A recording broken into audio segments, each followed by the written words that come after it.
ಹೋಗ್ಬಿಟ್ಟಿದ್ದೀನಿ ಕಣಪ್ಪ. ಈಗ ಲಾಸ್ಟಿಗೆ ನಿನ್ನ ಹತ್ರ ಬಂದು ಬಿದ್ದಿದ್ದೀನಿ ನೋಡಪ್ಪ. ಏನ್ ಮಾಡ್ತೀಯ ನೀನು? ನಾನು ನಿನ್ನ ಹೆಸರು ಹೇಳ್ಬಿಟ್ಟೆ ಕೆಲ್ಸಪ್ಪ ಅಂತ ನಂಬಿಕೆ ಹೋಗಿದ್ದೆ. ಅಂದ್ರೆ ಹಿಂಗೆಲ್ಲ ಮೋಸ ಮಾಡ್ತಾರಂತ ನಾನು ಗೊತ್ತಿಲ್ಲ ಕಣಪ್ಪ. ಈಗ ನಾನು ಯಾರು ಗತಿ ಇಲ್ಲ, ನೀನೇ ಗತಿ ಅನ್ಕೊಂಡು ಅಲ್ಲಿಂದ ಇಲ್ಲಿ ಬರ್ತಿದೀವಿ ನಮ್ಮ ಜೊತೆ. ಅಪ್ಪ, ಆ ಹೆಣ್ಮಗ್ಳ ಹತ್ರ ಲಕ್ಷಾಂತರ ರೂಪಾಯಿ ದುಡ್ಡು ಇಸ್ಕೊಂಡಿದ್ದಾರೆ ತಂದೆ.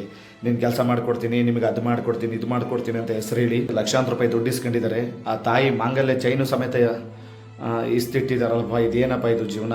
ಯಾರು ನಿಮ್ಮ ಹೆಸರು ಹೇಳ್ಕೊಂಡು ಮೋಸ ಮಾಡ್ತಿದ್ದಾರೋ ಅವ್ರಿಗೆ ತಕ್ಕ ಶಿಕ್ಷೆ ಆಗಬೇಕು. ಅಲ್ಲಿಗೆ ಮೋಸ ಹೋಗಿ ಸಾಕು ಅಂತ ಹೇಳಿ ಅಲ್ಲಿಂದ ಇಲ್ಲಿಗೆ ಬಂದಿದ್ದಾರೆ. ಅವ್ರು ಕೊಟ್ಟಂಥ ಕಟ್ಲೆನೂ ಸಹ ವಾಪಸ್ ಕೊಡೋದಕ್ಕೆ ಒಂದು ಕಟ್ಲಿಗೆ ಸಹ ಲಕ್ಷಾಂತರ ರೂಪಾಯಿ ದುಡ್ಡು ಕೊಟ್ಟಿದ್ದಾರೆ ಕಣಪ್ಪ. ಒಂದು ತಡೆ ಬಳೆಗೆ 40,000 ರೂಪಾಯಿ ದುಡ್ಡು ಕೊಟ್ಟವ್ರೆ. ಏನಪ್ಪ ಇದು ಜೀವನ? ಇದು ಯಾವ ಥರನಪ್ಪ ಮೋಸ ಮಾಡ್ತಿರೋದು?